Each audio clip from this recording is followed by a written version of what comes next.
자, 오늘 분석에서는요, 우리가 매일 쓰면서도 어쩌면 그 진짜 가치는 잘 모르고 있었을 한 가지 자원에 대해 깊이 파고들어 볼까 합니다. 사실 이 자원이 지금 우리의 녹색 미래를 좌우할 새로운 왕관을 쓰고 있거든요. 주인공은 바로 구리입니다. 41%. 네, 잘못 보신 게 아닙니다. 이게 바로 작년 단 한 해 동안 구리 선물 가격이 폭등한 수치예요. 이건 그냥 원자재 가격이 좀 올랐네 하는 수준이 아니고요. 거대한 변화가 시작됐다는 신호탄이자 우리가 왜 오늘 이 구리에 주목해야 하는지 보여주는 가장 확실한 증거라고 할 수 있겠습니다. 그럼 여기서 오늘의 핵심 질문을 던져보죠. 아니, 인류 역사와 거의 함께해온 이 평범해 보이는 금속이 도대체 어떻게 하루아침에 21세기 기술혁명의 심장부, 가장 중요한 자산 중 하나로 떠오른 걸까요? 그 비밀을 지금부터 같이 한번 파헤쳐 보겠습니다. 첫 번째 파트입니다. 구리가 새로운 석유라고요? 네, 20세기가 석유의 시대였다면 21세기는 구리의 시대라고 말하는 사람들이 점점 늘고 있어요. 그 엄청난 수요 뒤에는요, 세계의 아주 거대한 엔진이 작동하고 있습니다. 첫 번째 엔진, 바로 AI 혁명입니다. 우리가 감탄하는 챗GPT 같은 인공지능의 화려함 뒤에는요, 보이지 않는 곳에서 구리를 말 그대로 빨아들이는 거대한 데이터 센터가 있습니다. 큰 센터 하나 짓는 데 들어가는 구리가 무려 5만 톤. 이게 어느 정도냐면 에펠탑 7개를 통째로 녹여야 만들 수 있는 양이에요. AI의 두뇌는 말 그대로 구리로 만든 혈관을 통해 에너지를 공급받는 셈이죠. 두 번째 엔진은 우리에게 훨씬 익숙하죠. 바로 도로 위를 달리는 전기차입니다. 근데 이게 단순히 기름차에서 배터리차로 바꾸는 게 아니에요. 자동차 한 대에 들어가는 구리의 양이 서너 배로 껑충 뛰어오릅니다. 우리가 도로에서 전기차 한 대를 볼 때마다 보이지 않는 곳에서는 구리 수요가 그만큼 폭발하고 있는 겁니다. 그리고 마지막 세 번째 엔진, 바로 전력망의 대변신입니다. 한번 생각해 보세요. 풍력, 태양광으로 친환경 에너지를 아무리 많이 만들어도 그걸 우리 집까지 안전하게 배달해줄 에너지 고속도로가 낡고 부실하다면 다 소용없겠죠? 그 낡은 도로를 최첨단 스마트 고속도로로 바꾸는 데 필요한 핵심 재료가 바로 구리인 겁니다. 바로 이 지점이 정말 중요합니다. 이 세 가지 분야, AI, 전기차, 친환경 에너지에서 구리에 대한 수요는 경제학 용어로 비탄력적이에요. 이게 무슨 말이냐면 쉽게 말해서 구리 가격이 2배, 3배로 올라도 다른 걸로 바꿀 수가 없다는 뜻입니다. 한마디로 미래로 가기 위한 입장권이 바로 구리가 된 거죠. 대체 불가능한 자원이 된 겁니다. 자, 수요는 이렇게 하늘 높은 줄 모르고 치솟는데 그럼 공급은 과연 이걸 따라갈 수 있을까요? 이제 문제의 반대편, 즉 공급망에 왜 퍼펙트 스톰이 몰아치고 있는지 그 실체를 한번 들여다보겠습니다. 이 그래프 한번 보세요. 정말 직관적이죠? 25년 전과 오늘을 비교했을 때 같은 양의 돌에서 뽑아낼 수 있는 순수한 구리의 비율, 이걸 품위라고 하는데요. 이 품위가 딱 절반으로 떨어졌습니다. 이게 뭘 의미할까요?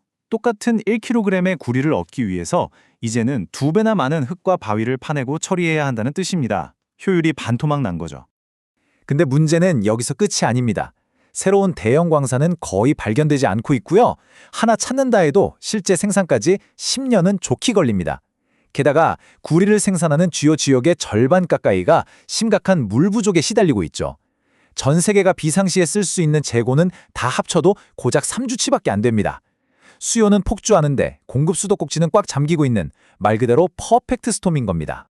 바로 이 거대한 위기와 기회의 한복판에 모든 것을 걸고 뛰어든 한 한국 기업이 있습니다. 이번 파트에서는 이 구리 전쟁의 최전선에서 서구 공급망의 희망으로 떠오른 솔루스 첨단 소재의 담대한 도전을 따라가 보겠습니다.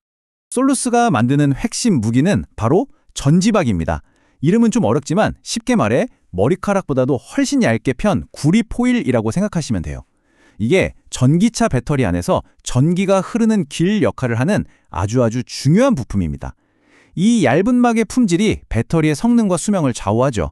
이 슬라이드가 솔루스의 대담한 전략을 딱 보여주는데요. 원래는 거의 모든 전지박을 아시아, 특히 중국에서 만들어서 전 세계로 수출했거든요. 근데 솔루스는 그 판을 완전히 뒤집어 버렸습니다. 배터리 공장이 있는 유럽과 북미, 바로 그 옆에 우리 공장을 짓겠다. 이른바 현지화 전략을 들고 나온 겁니다. 물류비와 공급망 리스크를 한 번에 잡는 엄청난 승부수였죠. 그리고 이 과감한 승부수 제대로 먹혀들었습니다. 유럽의 유일한 전지박 공장을 또 북미 최초의 공장을 세우면서 시장을 선점했고요. 더 중요한 건 서방 국가들이 솔루스를 핵심 파트너로 인정했다는 겁니다. 캐나다와 한국 정부로부터 3억 달러, 우리 돈으로 수천억 원이 넘는 막대한 지원까지 받으면서 이 새로운 공급망의 중심에 서게 된 거죠. 하지만 여러분, 모든 스토리가 그렇듯 언제나 장밋빛 미래만 펼쳐지는 건 아니었습니다. 완벽해 보이던 전략도 거대한 현실의 파도 앞에서는 흔들릴 수 있죠. 다음 파트에서는 이들에게 닥친 현실의 역습을 살펴보겠습니다. 미래를 위한 투자를 하려면 자금이 필요하잖아요.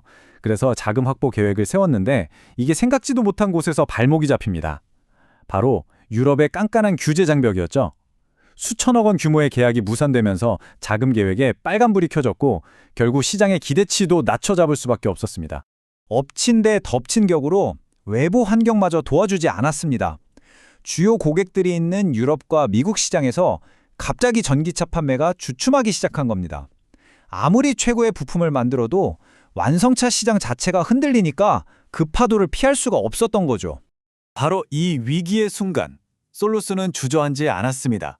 대신 아주 영리한 방향 전환을 시도하는데요. 어떻게 이 위기를 생존과 성장의 발판으로 바꿨는지 그들의 다음 수를 한번 보겠습니다. 이 차트가 당시 솔루스가 처했던 상황을 그대로 보여줍니다. 한마디로 물방 상태였어요. 매출의 95% 이상이 오로지 전기차 시장 딱 하나에 묶여 있었던 겁니다. 시장이 조금만 흔들려도 회사 전체가 휘청일 수 있는 아주 아슬아슬한 구조였죠. 그리고 이게 바로 그들의 기가 막힌 해답입니다. 바로 사업 다각화.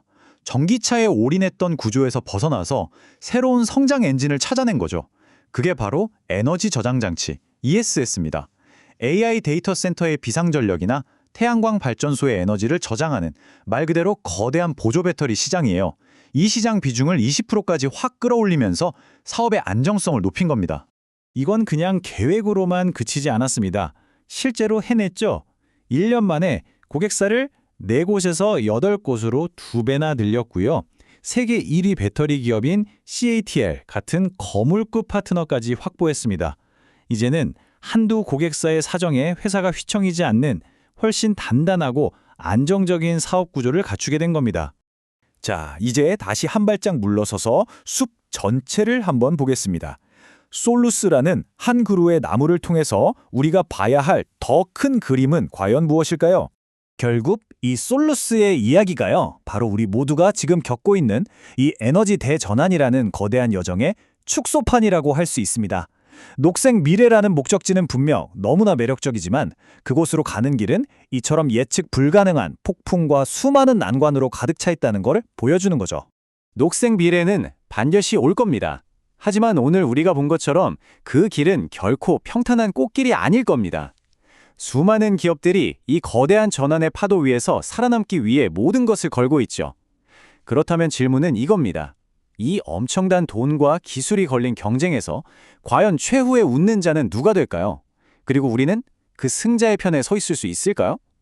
오늘 분석은 여기까지입니다.